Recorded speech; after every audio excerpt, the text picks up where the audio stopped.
Without making too much of an intro, this video is an overview of the history of saint canonization, or pre-canonization we could say, since the first centuries of Christianity, but also focusing on the eventual, and quite quick actually, usurpation of canonization rights by the Roman pontiffs in the High Middle Ages, the time of great centralization and magnification of the Roman See, in its attempt to spread itself across the continent by claiming prerogatives for itself, granting immunities, and starting crusades and more. To start with, we're going to clear up right now a huge historical misconception that drives all Catholics crazy to no end, not because it's a silly mistake, but because it originates in actual historical butchery from some, and ignorant following of these historical hacks from the rest who repeat these same myths. It actually borderlines on conspiracy theory too, since people sound this fake alarm of the evil Constantine and the evil church, absorbing paganism to convert them to the cult of the sun and not to the faith of Christ. I mean, seriously, it is a genetic fallacy, but you can pretty much ignore anything that they say, or at least you have to double check everything these people say, because there's a good chance they get it from some 17th century, 18th century, 19th century restorationist sectarian group that has somehow lasted till today. I mean, don't get me started on Halloween and Christmas. Anyway, that misconception, as you could have guessed, is that the veneration of saints is a pagan practice that has no roots in Christianity and ought to have zero to do with it. On the contrary, the veneration of saints is a Jewish custom or tradition. And before you retort that we ought not to follow traditions, I know every evangelical flinches when they hear the word tradition.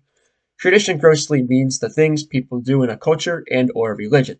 So if we can find an act in Jewish tradition, then whether you agree with it or not, we can be assured it is not something the venerationless church just robbed from the pagans. And a quick aside, all these evangelicals follow traditions too, whether it's their sports teams, staunch politics, or national celebrations. So where is this saint veneration in Judaism? Well, first things first, this is in a different context, so we are looking at the tzaddikim, the so-called righteous. And once again, if you have a problem with calling a man good or righteous, just read Luke 23:50, where Joseph of Arimathea is called righteous. According to the Chabad website, a tzaddik is, quote, a holy, righteous person. In the context of Chabad literature, one who has conquered his animal impulses and is filled entirely with love and reverence for God, which really does smack of the beatific vision, but that's another story and another video that I've already made. If you want a biblical reference, there is Numbers 13:21-25, which I'll just put on screen, with special emphasis on verse 22. Quote, so they went up and explored the land from the desert of Zin as far as Rahab, toward Lebo Hamath. They went up through the Negev and came to Hebron, where Ahiman, Shishai, and Talmai, the descendants of Anak, lived. Hebron had been built 7 years before Zoan, Egypt. According to the Jewish Sota commentary in 32b, dating from between 375 and 425 AD, this meant, it is also stated with regard to the spies, and they went up into the south, and he came to Hebron. Why is the phrase, and he came, written in the singular form? The verse should have said, and they came. Rava says, this teaches that Caleb separated himself from the council of the other spies and went and prostrated himself on the graves of his forefathers in Hebron. He said to them, my forefathers, pray for mercy for me so that I will be saved from the council of the spies. The Jews believed that the soul, after death, did not lie dormant in some nebulous afterlife, but had actual function, especially if it was the soul of a righteous person, to whom heaven was still obviously blocked before Christ's ascension. They believed men on earth could visit the tombs and pray to them, and that they would bring those prayers before God, who would have mercy on them and grant those prayers. So whenever someone says, you guys stole it from the pagans, that's all, you can just give them this. In fact, there were similar pagan practices. They seem to have understood this idea of the deceased soul, despite obviously being many grades below the amount of revelation the Jews had before their Messiah came, which is why they would visit the tombs of their ancestors and believe it gave them some benefit with whatever part of the soul was still on earth. But Judaism clearly did not steal this idea from them. It was probably really even a universal idea, not the kind of thing modern Protestant evangelicals have cooked up where the dead don't seem to even live with Christ yet. The practice of veneration of the deceased righteous in the Catholic tradition comes from Judaism, not paganism. It has roots as ancient as at least the Book of Numbers events, according to Jews who lived in that tradition within the last 2,000 years, not something adopted in the middle of the 4th century or later. Now that we have debunked the Protestant myth of pagan influence and origins for saint canonization, and we've established that it begins in Judaism and it's a continuation, I'll now introduce the source for the rest of this video. It is Eric Waldrum Kemp, who was a conservative Anglican bishop from 1974 to 2001, who wrote, and this is the book that I used for this video, Canonization and Authority in the Western Church in 1948. Now that credit has been duly given, we can start the next section of this history. To start with, martyrs were venerated very early that we have evidence for. One of, if not the first example in Christian hagiographical tradition is the martyrdom of Saint Polycarp, where when he was martyred, one of the ones who had perpetrated the execution suggested that the martyr's body be burnt so that his fellow men could not venerate Polycarp as a god. Of course, we get their point of venerating him as a god since he didn't understand what exactly the early Catholics thought. The martyrium reads, quote, "We afterwards took up his bones, which are more valuable than precious stones and finer than refined gold, and laid them in a suitable place where the Lord will permit us to gather ourselves together, as we are able, in gladness and joy, and to celebrate the birthday of his martyrdom for the commemoration of those that have already fought in the contest, and for the training and preparation of those that shall do so hereafter." As early as the martyrdom of Polycarp, we have evidence of this being recognized as a martyr and honored as such, which included gathering at his tomb and celebrating the day he entered into heaven, the anniversary of his martyrdom. St. Cyprian, to the Church of Carthage, says something similar, quote, "Moreover, mark the days on which they, the martyrs, depart, that we may celebrate their memories among the commemorations of the martyrs." Although indeed Tertullus, our most faithful and devoted brother, besides his other solicitude and care which he shows to the brethren in all sorts of service, hath written and still writes, and acquaints me with the days on which our blessed brethren in prison passed by way of a glorious death to immortality, and oblation and sacrifices in commemoration of them are here celebrated by us, which, the Lord protecting, we shall soon celebrate with you. As Kemp says, quote, "Canonization in the age of the martyrs was a spontaneous act of the local community. There was no occasion for any kind of judicial investigation. Those who were known to have been martyred were known among their communities and promptly venerated as martyrs of the Catholic faith. The local church spontaneously venerated the martyr since they knew he was a martyr for the faith and didn't need to investigate further since he was obviously killed for his beliefs." By the second half of the 2nd century, there was beginning to be a distinction between martyrs and confessors. Martyrs were those who were killed for their faith, for not sacrificing to the cult of the emperor. Confessors were those who were arrested but were not killed, since not all who were arrested for their faith were killed. Those who had been imprisoned but not killed at Lyon in the persecution of 177 AD, for example, reportedly in an epistle, forsook the title of martyr as being one that only those who Christ deemed worthy to be taken up in their confession, setting upon them the seal of martyrdom by their departure, we are ordinary and lowly confessors. Since martyrdom was venerated, it was even sought, typically by Donatists, whose clergy it embarrassed, but even Orthodox Christians as well. The Catholic bishops of Africa at the Council of Carthage 348 had to denounce this willing jumping into persecution for the sake of dying, not a self-sacrifice, but only for fame, or showing their status, or to leave their lives, similarly to Gnostics. As the practice of veneration had progressed, rules had to be put in place. Since there had been a number of altars propped up for all sorts of people that it could not be verified if they were martyrs or not, the altars were to be destroyed unless actual proof was given, not dreams or revelations, and proof of the validity of relics was coughed up. It was also supposed to be a matter for the diocesan bishop to figure out. This was decided by the 5th Council of Carthage in 401 that said, "And no memory of martyrs is likely to be accepted at all unless there is a body or relics, or the origin of some dwelling or passion is handed down with the most faithful originality. For whatever is established by dreams and empty revelations of any men, wherever altars are erected, is absolutely disapproved." St. Jerome distinguishes between dulia and latria in a letter to an Aquitanian priest named Vigilantius, who he heard was denigrating the honor to saints. Dulia given to saints, latria to God. This is the usual argument that people make, say, "Oh, you guys worship the saints," and then we say, "Oh, no, we don't. We give worship is 2 different words in Latin," which is true because English isn't specific enough to really cover this difference. In the early medieval West, the bodies of saints were not portioned out and distributed to the world's churches. When Emperor Maurice's wife asked for a part of the body of St. Paul, the Pope of the time, St. Gregory the Great, said no, saying it was not wise to disturb the bodies of the saints. Roman and Western custom at the time treated the objects the saints had touched or had touched their graves, including clothing, as relics that would be divided and spread around as we see in St. Jerome's correspondence. Despite this aversion to disturbing the saints from the Pope, circumstances permitted no other option sometimes. At this time in the early Middle Ages, the ravages of the German tribes and the disturbances brought by them caused the panicked clergy and laymen to exhume the bodies of those venerated as saints and bring them to safer places, like St. Severinus, who in 488, 6 years after his death in 482, was moved to Italy from Noricum, which is like Austria.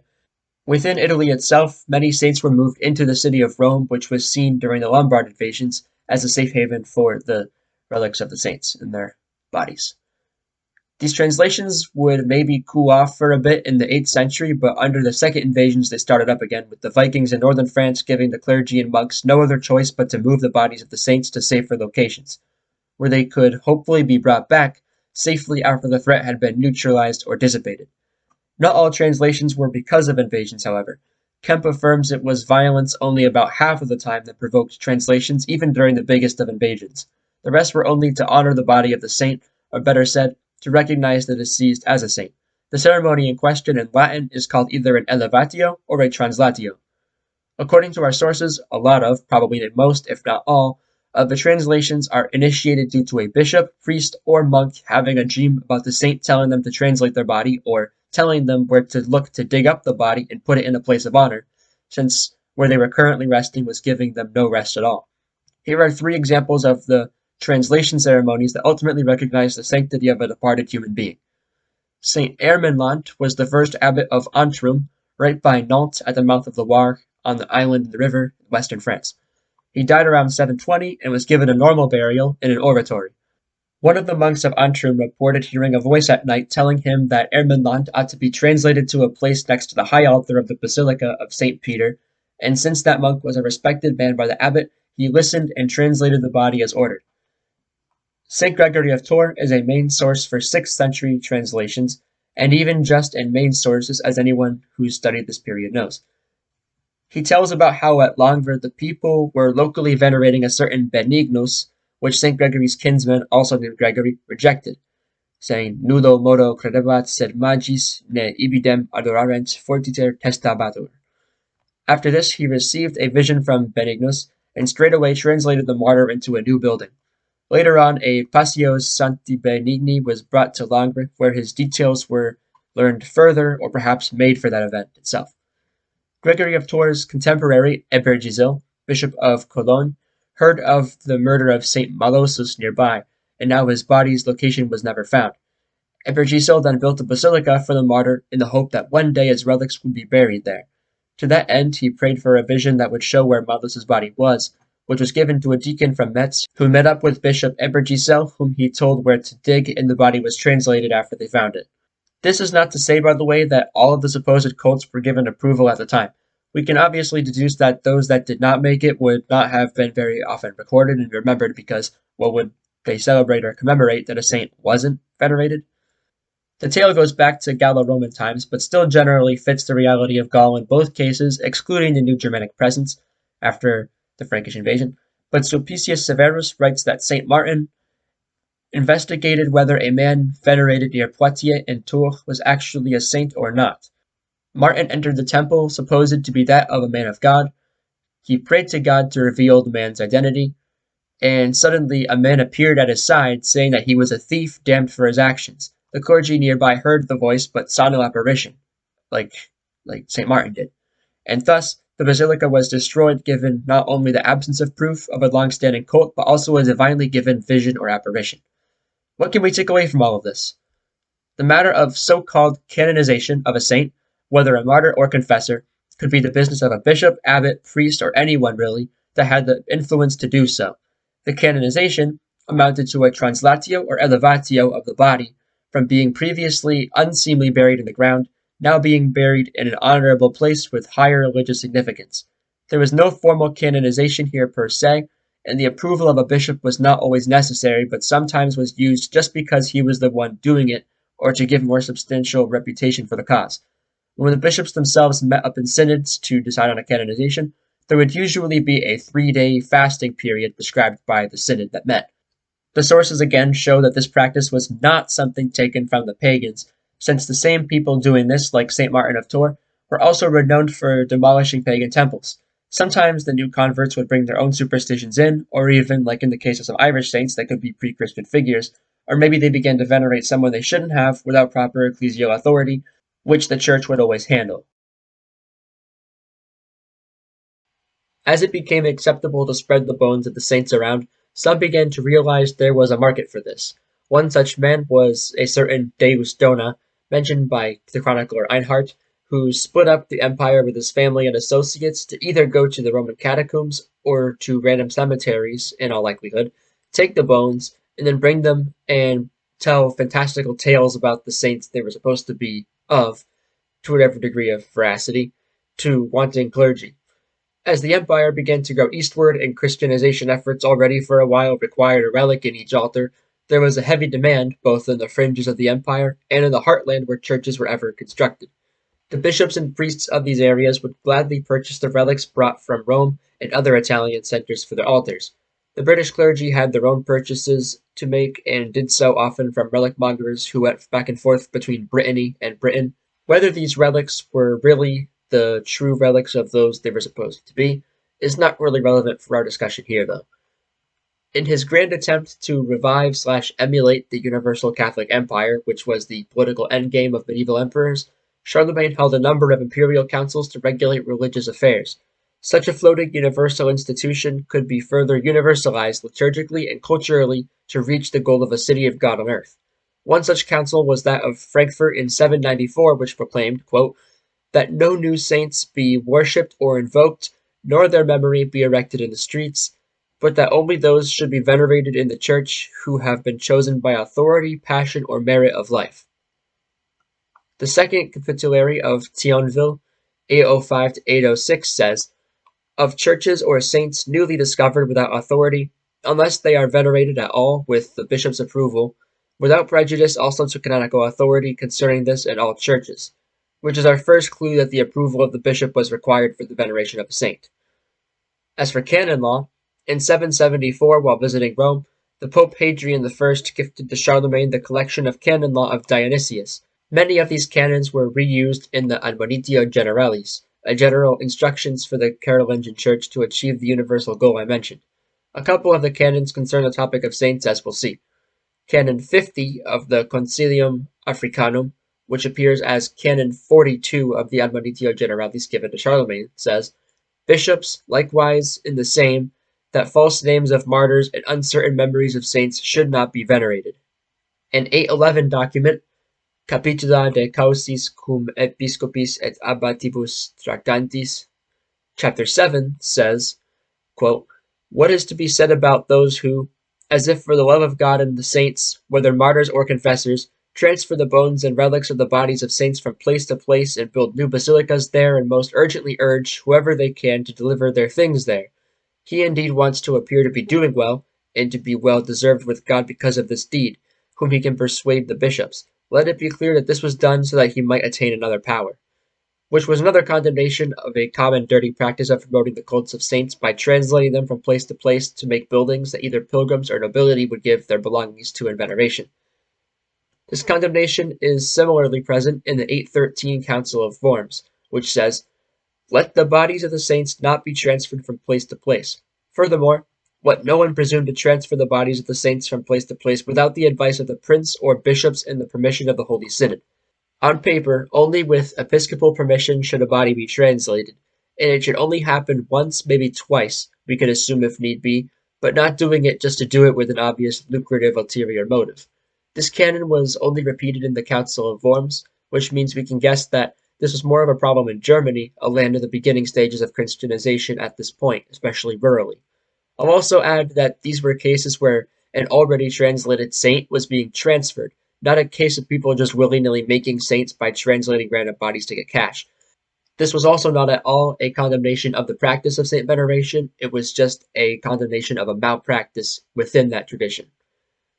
As an example of the Mainz canon in use, we see the case of the abbess Hegelwig of Kelon asking first Louis the Pious, then Bishop Erkenrad II of Paris, to translate the body of St. Bathildus to another church. After the time of Charlemagne and Louis the Pious, two canons, the one from Mainz just mentioned, and the African decree of 401, appeared in the Decretum of Burchard of Worms and Ivo of Chartres in his collection, and in the Decretum of Gratian. At the Abbey of St. Gall, a monk named Iso, an eyewitness to miracles by St. Othmar, who died in 759, wrote a book of those miracles in 864. The monks of St. Gall believed they were seeing signs that St. Othmar wanted to be translated, not wanting to do it by themselves, got the permission of Salomon, the bishop of Constance. Iso gave him the book of miracles which he read, but not wanting to act alone, met with the diocesan synod. However, he did not want to define anything rashly or inordinately about himself by his own authority alone, but, using his usual prudent counsel, he solemnly proclaimed an annual synod for the sake of ecclesiastical dogmas, and ordered the priests and deacons and clerics of various orders to assemble at the town of Constance. As was customary, it seems, a 3-day fast was undertaken during the synod, and the translation was confirmed. Since his death, Othmar was called Sanctus, but the translation was what would have constituted canonization, or the authorization of public veneration. This is a second example of the newer emphasis on episcopal and synodal approval of a cult that is born from the Admonitio Generalis, which contained an African canon ordering such, hitherto not yet observed across the Mediterranean in Europe, as we've seen with monks and abbots also doing elevatio and translatio. A contemporary example of the rivalry that could happen between locations over the relics of saints comes from Ghent in the 980s. Ghent had 2 monasteries, St. Peter's and St. Bavo's. St. Peter's was largely favored by the counts and became the necropolis of the Flemish counts for some time. So St. Bavo's was kind of neglected or didn't interest people as much, including the nobility, who didn't give as much to it. This, of course, meant that St. Peter's had way more saint relics, whether through patronage or even theft by the counts, which did in fact happen. St. Bavo's actually only just had St. Bavo, and even that was challenged by the monks of St. Peter's in 1010, so Abbot Arembald of Bavo had to actually open the tomb to show the body was there and not at Laon, like the monks of St. Peter's had alleged. It even happened again in 1058, where Abbot Fulbert had to do it again in front of the Bishop of Noyon-Tournai. Over the decades, the lands of St. Bavo's within the Diocese of Liège had been usurped by the nobility. So Otto II, in an act of pragmatic piety, we could say, reinstated it to the abbey, namely the town of Wintershoven, where many saints were venerated, like Landewald, Amantius, Julianus, Ficiana, Adalsrud, and Landrada, or Saint Landewald and his companions, who were some of those aristocratic, perhaps disenchanted with wealth preachers, Landewald being a Lombard priest. The priest of Wintershoven, Sarabert, once had a work of Landewald's miracles, which was destroyed, he said, in the Hungarian invasion of 954. This priest Sarabert also alleged that Landewald, the saint, was a companion of Saint Amandus, the apostle to the Gallo-Romans and Frisians in the Low Countries, who was kind of the missionary to the Low Countries par excellence. The relics were translated from Wintershoven to Ghent on March 25, 980. The monks of St. Peter's accused these saints being transferred of being the bodies of criminals and suggested an ordeal by fire for them, but they were buried in the crypt of Our Lady, where miracles were reported as a result. This is important to notice and to point out that even though these monks of St. Peter's were fervent believers in the relics of saints and did believe that the saints were in heaven and all of this, they still could question the authenticity of certain relics, like these ones. They did it more for a political purpose, we could say, and wanting to keep the favor of the counts and nobility, because there was politics involved in monasticism. But this does show that even they recognized that there were possibilities that the relics of the saints could be faked, whether through just pulling up a random body, perhaps, or maybe it was the wrong person, or maybe it was a relic mongerer like the Deus Dona I just mentioned. Despite being in the Diocese of Terouanne, the abbot recurred to Bishop Notker of Liège, since that was where the bodies had been buried and miracles had been wrought which prompted the transport of the bodies across diocesan borders. According to the Elevatio, which is the recording of the ceremony of St. Landewald, the abbot had gone to Wintershoven to retrieve the bodies with auctoritate Domini Apostolici Ioannis, by the authority of the Apostolic Lord John, even though there was no Pope John at the time, So he probably just wrote after when there was a Pope John, and he used that name instead of the Benedict that he should have used. The 18th century Pope Benedict XIV used this as an early case of papal canonization, but in truth this just isn't remotely normal nor legally laid out as the proper process, but it does happen right around when the papacy begins to spin its web all over Latin Christendom in the 11th and 12th centuries. In 1011, a pilgrim named Macarius, patriarch supposed of Antioch and of a renowned holiness, stayed at St. Bavo in Ghent on a journey. He died while in the city on April 10th, 1012, and was buried in the crypt of the Church of St. Bavo. While Abbot Seeger of St. Bavo was rebuilding the Church of Saints Peter and Paul belonging to the abbey, the bishops Baldwin of Noyon-Tournai and Litzbert of Cambrai were visiting, so the abbot asked the bishops for a translation of the relics of Macarius to the new church, amounting to a canonization. The rival monks of St. Peter's made a fuss about it, but they did not prevail, for the translation was done. What would be annoying for the monks of St. Peter's, if this is indeed correct, is that the historicity of the saints in question could be dubious, and were not scrutinized in the same way we might look at things today. There might have been a higher eagerness to canonize a saint than to scrutinize the case on the part of a bishop, who could have a potential new saint and all that implied for his diocese, but God would have worked this way, which we'll see later. This event also underlines the removal of translation and elevation from the faculties of the abbot, because the abbot Seeger had to ask at least one bishop to do it, although there were two present at the translation of St. Macarius.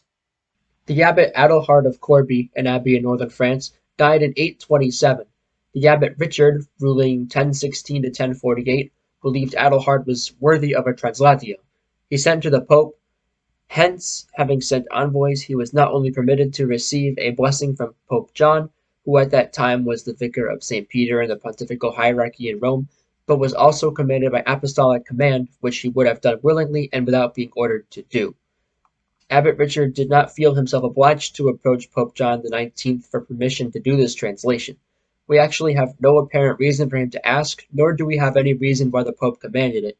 The Pope probably agreed wholeheartedly in the sanctity of Adelhard and showed that approval the way he did, and Richard might have done it, as Kemp says, for a contemporary case, to increase dignity and splendor. As Arderic of Vercelli said for the canonization of St. Bononius, so that both religion might be more devout and the commemoration of the most blessed Benonius more celebrated, did he call to the Pope for approval.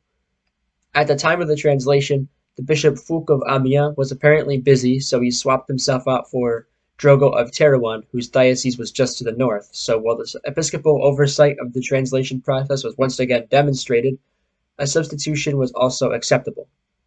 The papacy at this time was beginning to take on the role of arbiter in cases of canonization to hear the cases for saints.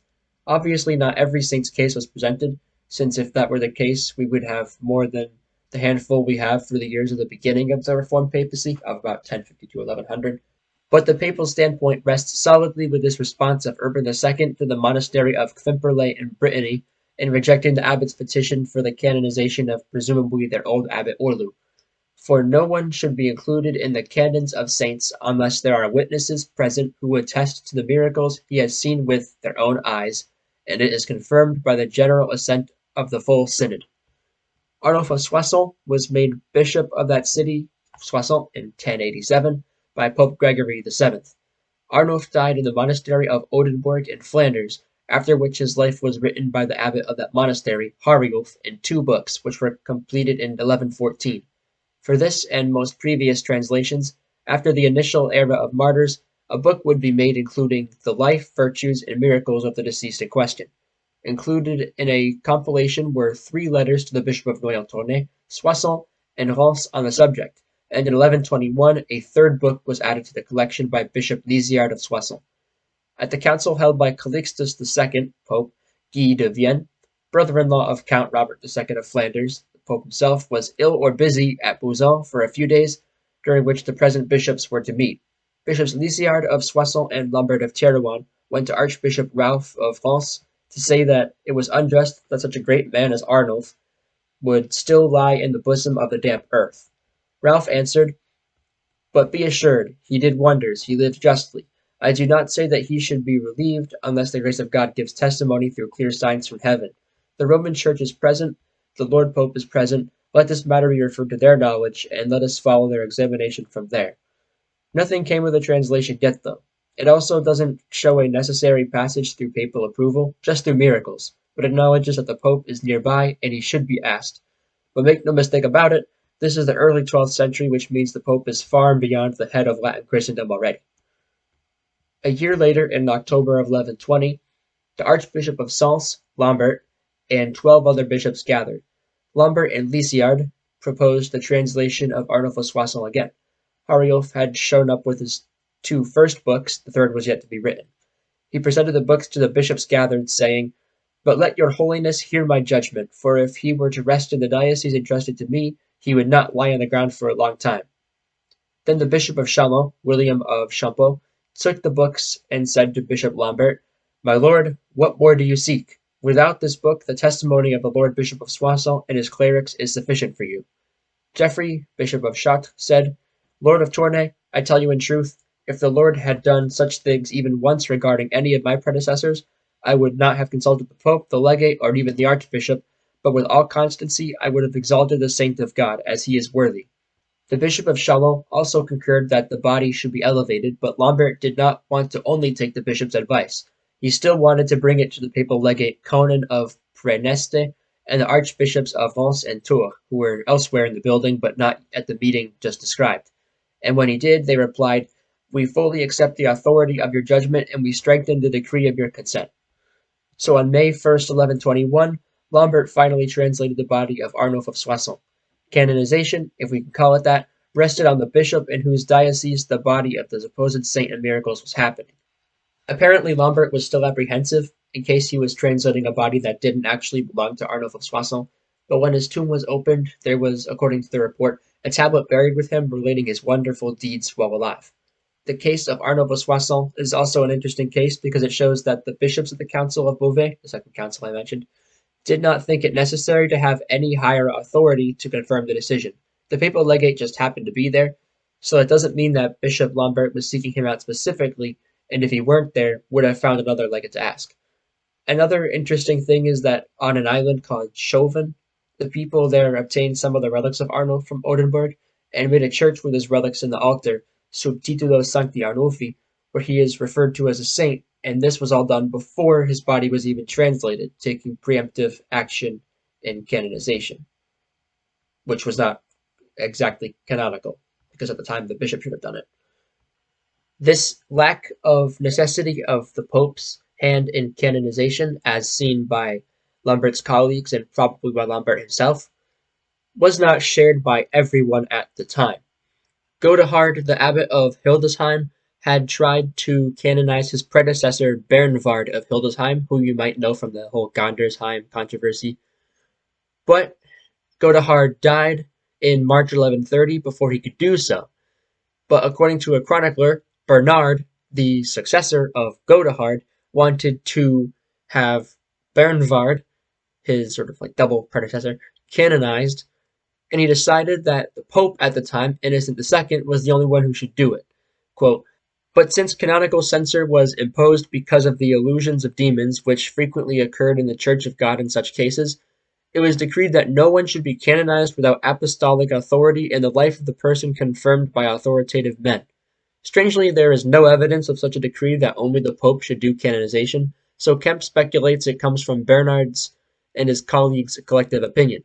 I myself would speculate on this concerning Hildesheim's relation with the papacy, namely that of Bernward of Hildesheim, the saint in question, canonized later in the 12th century, who had Pope Sylvester II's friendship and kindness in an attempt to gain his perceived own control over the convent of Gandersheim, which the Archbishop Willigis of Mainz had usurped. At the meeting held at Liège, the Bishop of Tarragona said there should be provided witnesses to what the book said about Bernward, but the Pope Innocent II interjected, agreed to the canonization, and produced a bull for it, asserting the new papal dominance in canonization, soon to be a papal monopoly. By the mid-12th century, we see in the correspondence of John of Salisbury and the Bishop of Poitiers and the Miracula Sancti Tome by William of Canterbury that papal affirmation was definitely a requisite for sanctification, which meant ultimately to be added to the catalogue of martyrs, which seems to have been used starting with Pope Leo III in the early 8th century, the same pope who crowned Charlemagne, by the way. By the time of Alexander III, the papacy's prerogative to canonize was firmly established. He had no problem postponing the canonization of Anselm of Canterbury, petitioned by Thomas Becket, leaving it up to Becket himself, but not giving any canonization at the Council of Tours, where Becket's case was brought before him. Basically, he just delegated it to those who were going to be investigating. In the same time period, the 1170s, the papal legate Hyacinth had been able to canonize a saint in Spain, Saint Rosendo, and he translated the relics of 3 Roman martyrs, the latter ceremony requested by the King Ferdinand II, Bishop John of Lyons, and Abbot Pelagius. He did the former canonization as the papal legate. We grant this by virtue of the dignity and office which we possess and by the authority which is given us. And on October 7th, 1195, when he had become Pope Celestine III, he reaffirmed this canonization with a second bull. Therefore, because those things which we accomplished while we were in a lesser degree remain unscathed forever, now, placed on the summit of the mountain, by God's work, we confirm everything done by us then in this regard with apostolic authority, and we strengthen it with the firmness of our present confirmation. Going back to Alexander III in the mid-12th century, in 1171 or 1172, that winter, he wrote a letter, Carissimo in Christo filio que illustri suevorum et scotorum regi, to the Swedes, who were apparently venerating a saint who was a drunkard. There had been some kingly suggestions of who this was, which don't concern us, but the Pope did say, quote, since even if many signs and miracles were performed by him, it would not be lawful for you to publicly venerate him as a saint without the authority of the Roman Church. If you check the Wikipedia on St. Walter of Pontoise, it says he was the last saint not canonized by the papal process because, quote, a decree of Pope Alexander III, AD 1170, gave the prerogative to the Pope thenceforth so far as the Western Church was concerned, and the source provided, a dictionary from 1875, when consulted, uses the same word decree. However, it wasn't a decree since it was just a letter. I suspect the year was mistakenly written as 1170, but if not, I haven't been able to find the 1170 decree if it is something separate. This letter, and this passage, were commented on by some glossers over the next centuries, and it probably didn't reach great importance until it was included in the 1210 collection of John of Wales, which ended up being part of the syllabus of canon law at the University of Bologna. The original sentence and letter were not something used by the Pope as a law or a decree exactly. It wasn't published to change the law, it was a single case usage, but ended up confirming what the general trend was already at the time. However, this was just for Sweden only, even though some scholars have read the opposite into the text. It is probably, as our guide here, Kemp, says, that the understanding of Alexander III at the time of what the papal prerogatives and canonization were. We could say it was describing the conditions of saintly canonization at the time, not making new papal prerogatives and not making a new juridical decree. So between the years 993 and 1173, we see the first instance of the papacy being acquired with Bishop Ulrich of Augsburg, and then by 1173, the process is fully complete with the Pope describing what the situation was at the time on the ground, with the papacy being required to have any new sanctifications. And that's it for part 1 on canonization. I decided to split it in half with the completion of papal monopoly finishing this one, with the next century's various scholastic discussions on saint canonization in the following video. So, thanks for watching. I hope this was helpful.